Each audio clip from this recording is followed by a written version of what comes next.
आज का हमारा टॉपिक रहने वाला है influence of heredity and environment. Heredity होती क्या है? जो हमें माँ बाप से मिलती है, दादा परदादा से मिलती है, मतलब कि जनरेशन टू जनरेशन चलती है ना। तो देखते हैं हेरिडिटी क्या है। All the quality that a child as inherited from the parents is called heredity. मतलब जो भी इनहेरिटेड कैरेक्टर वो किससे लेता है? पेरेंट्स से लेता है। वो क्या हो कहलाता है? हमारा हेरिडिटी कहलाता है। Basic unit of heredity is genes. Genes क्या है? हमारी बेसिक यूनिट है हेरिडिटी की। जीन्स यानी कि क्रोमोजोम्स, है ना। Heredity provides the basis for the development of human personality. Heredity is what a person is born with. Heredity वो है जो इंसान जन्म लेता है, जिस हेरिडिटी के साथ लेता है ना। तो यहां पर देखते हैं, at the time of conception the union of male and female germ cells causes fertilization of the ovum. Fertilized egg is known as zygote. ये क्या होता है? कंसेप्शन के टाइम पर मेल और फीमेल जब मिलते हैं तो वो फर्टिलाइजेशन फॉर्म करते हैं, है ना। और उस फर्टिलाइज्ड एग को क्या बोला जाता है? जाइगोट। ठीक है। उसके बाद आगे बढ़ते हैं। आगे हमारा क्या है? कितने हमारे क्रोमोसोम्स होते हैं टोटल? टोटल हमारे कितने नंबर ऑफ क्रोमोसोम्स होते हैं? 46। ठीक है। हमारे नंबर ऑफ क्रोमोसोम्स टोटल कितने हैं? 46 क्रोमोसोम्स।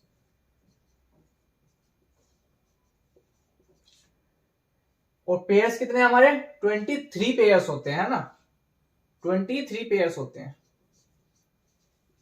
अगर टोटल नंबर ऑफ क्रोमोसोम्स पूछा जाए तो 46 होते हैं, और अगर पेयर्स पूछे जाए तो हमारे कितने होते हैं? 23 पेयर्स होते हैं। और हमारे जो स्टार्टिंग के जो 22 पेयर्स होते हैं, है ना, 22 पेयर्स होते हैं, उसे हम क्या बोलते हैं? ऑटोजोम। क्योंकि वो क्या होते हैं? सेम। उसके बाद जो 23rd पेयर होता है उसको हम बोलते हैं सेक्स क्रोमोसोम, क्योंकि वही हमारा डिसाइड करता है कि बच्चे का सेक्स क्या होगा। ठीक है। और इसके अलावा मेल जर्म सेल हमारा स्पर्म होगा और फीमेल जर्म सेल हमारा एग होगा। ठीक है। अब बढ़ते हैं नेक्स्ट टाइप पर, जहां पर हम जानेंगे फ्रेटर्नल ट्विंस और आइडेंटिकल ट्विंस को। देखिएगा, फ्रेटर्नल ट्विंस क्या होते हैं? Develop from 2 sets of eggs and sperm. ठीक है। ये 2 सेट ऑफ एग्स और स्पर्म से मिलकर बनते हैं, है ना। सेम सेक्स और वन ऑफ ईच, मतलब सेम सेक्स हो सकता है और नहीं भी। ठीक है। यहां पर क्या है? स्पर्म यहां पर क्या हुआ? एग में फर्टिलाइज हुआ, फिर उसके बाद क्या हुआ? सेपरेट प्लासेंटा, है ना। यहां पर प्लासेंटा क्या है? सेपरेट है। और अगर मैं आइडेंटिकल ट्विंस की बात करता हूं तो उसमें क्या होता है? Develop from same egg and sperm, मतलब कि सेम एग में ही होते हैं। यहां पर देखो, यहां पर फ्यूजन हुई, उसके बाद क्या हुआ? सेम एग में, है ना, सेम एग में एक ये रहा और एक ये रहा। तो उसके बाद क्या हुआ? शेयर्ड करते हैं या फिर सेपरेट प्लासेंटा होता है। ठीक है। यहां पर क्या है? सेम सेक्स होता है। अगर मैं इन दोनों के डिफरेंस की बात करूं कि फ्रेटर्नल ट्विंस और आइडेंटिकल ट्विंस में क्या अंतर होता है, तो फ्रेटर्नल ट्विंस क्या होता है? जेंडर डिफरेंट रहेगा, फेस डिफरेंट रहेगा उन दोनों बच्चों का, है ना। और आइडेंटिकल ट्विंस में क्या होता है? फेस में सिमिलरिटी रहती है ना, और जेंडर भी सेम रहेगा। मतलब कि अगर आइडेंटिकल ट्विंस है तो बॉय बॉय होंगे दोनों, या तो फिर दोनों गर्ल गर्ल होगी। ऐसा फ्रेटर्नल में नहीं है। उसमें क्या है? एक ही उसमें होता है। और क्या होता है? 2 sets of eggs and sperm में बनता है। और इसमें क्या होता है? इसमें ऐसा नहीं है, इसमें इसका अपोजिट है। मतलब कि फ्रेटर्नल ट्विंस जो है अलग अलग होते हैं। ठीक है। बढ़ते हैं नेक्स्ट आगे की तरफ। Identical twins develop from one ovum, मतलब कि एक ही ओवम से डेवलप होता है आइडेंटिकल ट्विंस, है ना। उसमें एक ही उसमें दो फर्टिलाइज होते हैं, 2 अलग सेपरेट प्लासेंटा बनाते हैं, है ना। Identical twins resemble each other and are always of same sex. Identical twins जो होते हैं उसमें हमेशा सेम सेक्स रहता है। बॉय है तो बॉय ही रहेगा, दूसरा भी गर्ल है तो दूसरा भी गर्ल ही रहेगा। ठीक है। While the fraternal twins mostly just brothers and sisters at the same time, मतलब कि फ्रेटर्नल ट्विंस में क्या होता है? मोस्टली क्या होता है? उसमें जेंडर अपोजिट रहता है, या बॉय है तो दूसरा गर्ल रहेगी, ये गर्ल है तो दूसरा बॉय रहेगा। ठीक है। Fraternal twins arise from germination of two separate ova, मतलब कि दोनों ओवा से अलग से सेपरेट होते हैं, उसकी जर्मिनेशन से क्या होता है, फ्रेटर्नल ट्विंस बनते हैं। ठीक है। तो आइडेंटिकल में क्या था हमारा, सेम रहता है, बॉय बॉय गर्ल गर्ल। ठीक है। उसके अलावा डिफरेंट प्लेसेंटा है ना, सेम ओवम में बनते हैं और डिफरेंट प्लेसेंटा। और फ्रेटर्नल में क्या था, फ्रेटर्नल में क्या था, फ्रेटर्नल में क्या था, एक उससे बन रहा, एक ही उसमें बनेंगे है ना, और सिंगल वो बनेगा, और डिफरेंट रहेंगे उनके फेस भी, उनका जेंडर भी। ठीक है। बढ़ते हैं आगे की तरफ। आइए जानते हैं डाउन सिंड्रोम क्या होता है। इसका दूसरा नाम क्या है, ट्राइसोमी 21। ट्राइसोमी 21 इसका नाम किस तरीके से पड़ा, इसमें 21 का कुछ तो योगदान होगा। देखो आइए जानते हैं। इसमें क्या होता है, हमारे total number of pairs of chromosomes कितने होते हैं, 23 टोटल नंबर ऑफ पेयर्स होते हैं हमारे क्रोमोसोम्स के। ठीक है। तो इसमें जो 21st पेयर होता है, नंबर ऑफ क्रोमोसोम्स का जो 21st पेयर होता है, उसमें क्या होता है, एक सेक्स क्रोमोसोम एक्स्ट्रा आ जाता है, जैसे कि हमारा XXY। तो इसमें क्या होता है, दो होता है, दो का एक पेयर बनता है, लेकिन यहां पर क्या होता है, एक एक्स्ट्रा क्रोमोसोम्स आ जाता है, जिसकी वजह से हमें क्या हो जाता है, डाउन सिंड्रोम। यही कहलाता है हमारा डाउन सिंड्रोम। ये क्या आता है, 21वें पेयर में आता है, इसलिए इसका नाम पड़ा ट्राइसोमी 21। ठीक है। तो आइए जानते हैं, a genetic chromosomes 21 disorder causing developmental and intellectual delays. ये क्या है, हमारा डेवलपमेंट और हमारी इंटेलिजेंस पे डिले करता है, मतलब कि उनकी कोग्निटिव थिंकिंग थोड़ी सी स्लो चलती है ना। इफेक्ट क्या क्या हो सकते हैं इसके, इस डिसऑर्डर की क्या क्या इफेक्ट पड़ सकते हैं हम पे, है ना। सबसे पहला क्या है, आलमंड शेप आइज, मतलब कि बादाम की शेप की हमारी आंखें हो जाएंगी। हमारी आंखें कैसी हो जाएंगी, बादाम के शेप की, है ना। With skin fold covering inner corner, और स्किन फोल्ड कवरिंग होगी इनर कॉर्नर में आइज की। ठीक है। White spot on coloured part of eyes, eyes का जो हमारा कलर्ड पार्ट होता है वहां पर व्हाइट व्हाइट स्पॉट, मतलब कि सफेद सफेद धब्बे पड़ जाएंगे। ठीक है। उसके अलावा क्या हो सकता है, small nose mouth and years, छोटी नाक है ना, मुंह छोटा, या फिर हमारे कान छोटे हो सकते हैं ना। उसके अलावा स्लाइटली बेंट फिफ्थ फिंगर, हमारी जो 5 उंगलियां होती है उसमें फिफ्थ फिंगर क्या होगी, स्लाइटली बेंट होगी, है ना, एक समान नहीं रहेगी, स्लाइटली बेंट होगी। ठीक है। फ्लैट राउंड शेप, हमारा फेस क्या होगा, फ्लैट राउंड, है ना, ये भी उसी का वो है, डाउन सिंड्रोम का। शॉर्ट स्टॉक की बिल्ड। ठीक है। ये हमारे था डाउन सिंड्रोम।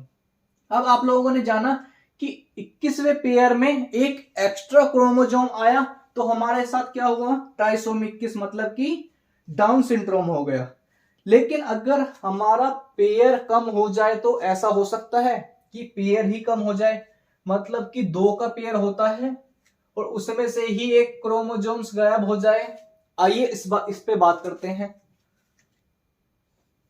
तो जानते हैं क्रोमोसोम्स उसमें एक्स्ट्रा हुआ था तो हमारा ट्राइसोमी 21 हुआ था, लेकिन यहां पर क्या है, क्रोमोसोम्स ही मिसिंग है, तो यहां पर क्या होता है हमारा, Turner syndrome.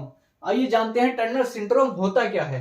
A condition that affects only females, ये ऐसी कंडीशन है जो सिर्फ फीमेल पर अफेक्ट करती है ना, मेल से इसका कोई नाता नहीं है।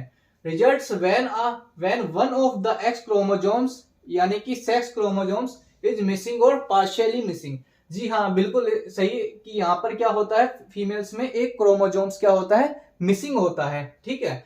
तो इसके क्या क्या इफेक्ट हो सकते हैं, अगर किसी बच्चे को टर्नर सिंड्रोम है तो इसकी क्या क्या इफेक्ट हो सकते हैं। शॉर्ट स्टेचर, है ना, हाइट छोटी रह सकती है। वेब नेक, चौड़ा गला हो सकता है। उसके अलावा वाइड स्पेस निप्पल हो सकते हैं, है ना। हियरिंग लॉस, मतलब कि सुनने की शक्ति भी उसकी कम हो सकती है। ठीक है। ये होता है हमारा टर्नर सिंड्रोम। आपने ट्राइसोमी 21 में पढ़ा था, XXY, मतलब कि थर्ड एक्स्ट्रा क्रोमोसोम्स आ गया था, जिसकी वजह से उसका नाम पड़ा था ट्राइसोमी 21, क्योंकि वो 21वें पेयर में आया था। ठीक है। और यहां पर क्या हुआ, एक पेयर क्या होता है, 2 क्रोमोसोम्स का, यहां पर क्या हुआ, एक क्रोमोसोम्स ही मिसिंग है, तो इसका नाम क्या पड़ा हमारा, टर्नर सिंड्रोम। ठीक है। बढ़ते हैं आगे की तरफ। आपने हेरिडिटी जान लिया, अब जानते हैं एनवायरमेंट को कि वातावरण हमारा होता क्या है। The environment is everything that affects the individual except his genes. मतलब कि हेरिडिटी जो जीन्स है उसको छोड़ करके जो भी चीज आपकी आ जाती है वो सारी की सारी किस में आ जाती है, एनवायरमेंट में। मतलब हेरिडिटी को अगर छोड़ दें तो सारी की सारी चीजें जो हमारी होती है वो क्या होती है, एनवायरमेंट होती है। Environment includes all the aspects of surrounding. मतलब कि आसपास के आपके सराउंडिंग्स का कुछ भी चीज होती है वो सारी की सारी चीज किसमें आ जाती है, एनवायरमेंट में। These factors influence the development of an individual। Individual के ये फैक्टर्स क्या इन्फ्लुएंस करते हैं, किसके, डेवलपमेंट में, एक व्यक्ति के विकास में। ठीक है। Environment consist of various types of forces like physical, मतलब कि शारीरिक, आपकी हाइट वेट ये सब आ जाता है इसमें फिजिकल में। सोशल, मतलब कि आप सोशली कितने डेवलप हैं, है ना। मोरल यानी कि आपका नैतिक विकास। इकोनॉमिकल, वो भी सोशल से वो है, सोशल से ही कंपेयर करके हम इकोनॉमिकली कंडीशन बता सकते हैं। ठीक है। पॉलिटिकल, कल्चरल यानी कि मतलब तुम आपका धर्म वगैरह उसमें आ जाता है। इमोशनल फोर्सेस, ठीक है। उसमें अगर मैं इंपॉर्टेंट की बात करता हूं तो पी से फिजिकल, सी से कोग्निटिव, एस से सोशल और ई से इमोशनल। इन चारों डेवलपमेंट में ही सारे के सारे ये हमारे उसी के अंदर आ जाते हैं। ठीक है। मेन हमारे यही चार होते हैं। Teachers should try to provide best mental environment so that a child can flourish. Teacher को जरूरत है क्या, कोशिश करनी चाहिए क्या, मेंटल एनवायरनमेंट देने के लिए, है ना, बेस्ट मेंटल एनवायरनमेंट देने के लिए। अब देखते हैं heredity and environment. Heredity and environment.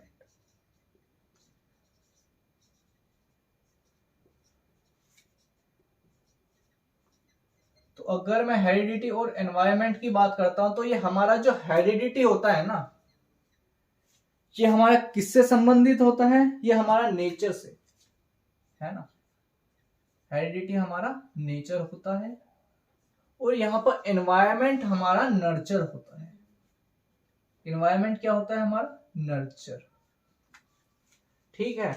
और यहां पर क्या है, हेरिडिटी क्या होता है हमारा, स्टैटिक होता है। क्या होता है, हेरिडिटी स्टैटिक होता है। ठीक है। एनवायरनमेंट क्या होता है हमारा, डायनामिक होता है। ठीक है। डायनामिक मतलब कि परिवर्तनशील, इसमें हम चेंज कर सकते हैं लेकिन हेरिडिटी में चेंज नहीं कर सकते। ठीक है। और डेवलपमेंट हमारा होता क्या है, यहां पर लिख देता हूं। डेवलपमेंट हमारा क्या है, हेरिडिटी और एनवायरनमेंट का प्रोडक्ट। हेरिडिटी और एनवायरनमेंट का प्रोडक्ट ही हमारा क्या हो जाता है, डेवलपमेंट। ठीक है। अब पढ़ते हैं आगे सिग्निफिकेंस या फिर हम कह सकते हैं advantages of heredity and environment. आइए इसकी एडवांटेजेस यानी क्या सिग्निफिकेंस जानते हैं किसकी, हेरिडिटी और एनवायरनमेंट की। Heredity is defined as the totality of biologically transmitted factors. मतलब हेरिडिटी क्या है, टोटली क्या है, biological transmitted factors, biologically depend है ना, बायोलॉजी के। Environment is the totality of conditions that serve to stimulate behaviour, है ना, और act to bring about modification of behaviour. Environment में क्या हो, स्टिमुलेट बिहेवियर। स्टिमुलेट क्या होता है ना, आकर्षित करना, है ना। जैसे आपने वो भी पढ़ा होगा ना, बिल्ली को स्टिमुलेट करते हैं, कुत्ते को स्टिमुलेट करते हैं, मतलब कि खाना आ गया, वो वाला आपने स्टोरी सुनी होगी। तो वही चीज है स्टिमुलेट करना। ठीक है। According to Woodworth both are equally essential in the growth and development of the child. मतलब कि बच्चे के विकास में हेरिडिटी और एनवायरनमेंट दोनों का बराबर योगदान है। ठीक है। Individual is the result of multiplication between heredity and environment. मतलब कि इंडिविजुअल या फिर हम क्या कहते हैं, डेवलपमेंट क्या है, हेरिडिटी और एनवायरनमेंट का प्रोडक्ट है। वही बात यहां पर बोली गई है। ठीक है। उसके अलावा अगर मैं बात करूं तो इंटेलिजेंस हमारा किस में आ जाता है। चलो अगर मैं हेरिडिटी का यहाँ पर कॉलम बना दूं, यहाँ पर एनवायरनमेंट का बना लेता हूं। ठीक है। तो अगर मैं इंटेलिजेंस की बात करता हूं तो हमारी कहां से मिलती है, हमारी हेरिडिटी से। इंटेलिजेंस हमारी हेरिडिटी से है। ठीक है, हेरिडिटी पर डिपेंड करती है। उसके अलावा हमारी आंखों का कलर किस पे डिपेंड करता है, कलर ऑफ आईज, ये भी हमारा हेरिडिटी पर डिपेंड करता है। ठीक है, उसके अलावा हमारा अगर मैं बात करूं तो हमारे बालों का बाल कैसे हैं, type of hair, type of hair, तो वो क्या है, वो भी हमारा हेरिडिटी से संबंधित है। उसके अलावा न्यूट्रिशन क्या है हमारा, एनवायरमेंट, न्यूट्रिशन हमारा एनवायरमेंट से संबंधित है। ठीक है, क्योंकि न्यूट्रिशन हमें किस चीजों से मिलता है, हमारे खाने से मिलता है ना, तो वो उससे क्या है, हमारा एनवायरमेंट से मिलता है हमें। उसके अलावा हमारी एजुकेशन भी हमारा एनवायरमेंट से ही मिलती है ना, बच्चा क्या है, एनवायरमेंट से बेहतर सीखता है। ठीक है, उसके अलावा हमारा क्या है, इकोनॉमिकल स्टेटस भी एनवायरमेंट से संबंधित है, इकोनॉमिकल स्टेटस, क्योंकि हम क्या करते हैं, जब हमारा एनवायरमेंट होगा उसी से तो कंपैरिजन करते हैं, तभी तो हमें अपनी आर्थिक स्थिति का मालूम पड़ता है ना। उसके अलावा हमारा बिहेवियर भी एनवायरमेंट से संबंधित है, जैसे लोगों के साथ रहते हैं हमारा बिहेवियर भी उसी प्रकार डिपेंड करता है ना। उसके अलावा अगर मैं फिजिक की बात करता हूं, है ना, कोई चौड़ी कदकाठी के लोग रहते हैं, कोई पतली कदकाठी के, है ना, कोई दुबले पतले लोग रहते हैं, कोई चौड़े चौड़े से लोग रहते हैं, तो वो किससे संबंधित है, वो हमारा हेरिडिटी से संबंधित है। फिजिक हमारी किस में आ जाएगी, हेरिडिटी में आ जाएगी। ठीक है, तो ये था आपका influence of heredity and environment. आपका टॉपिक कंप्लीट होता है। नेक्स्ट क्लास में हम पढ़ेंगे पियाजे कोग्निटिव डेवलपमेंट। ठीक है, नेक्स्ट क्लास में पियाजे पढ़ेंगे, फिर वाइगोट्स्की को हम पढ़ेंगे, उसके बाद कोलबर्ग, है ना, उसके बाद आपकी ये यूनिट कंप्लीट हो जाएगी। ठीक है, और हाँ, जिन बच्चों ने चैनल को सब्सक्राइब नहीं करा है वो चैनल को सब्सक्राइब कर लीजिए और दोस्तों को शेयर कर लीजिए, क्योंकि एग्जाम डेट भी आ चुकी है ना।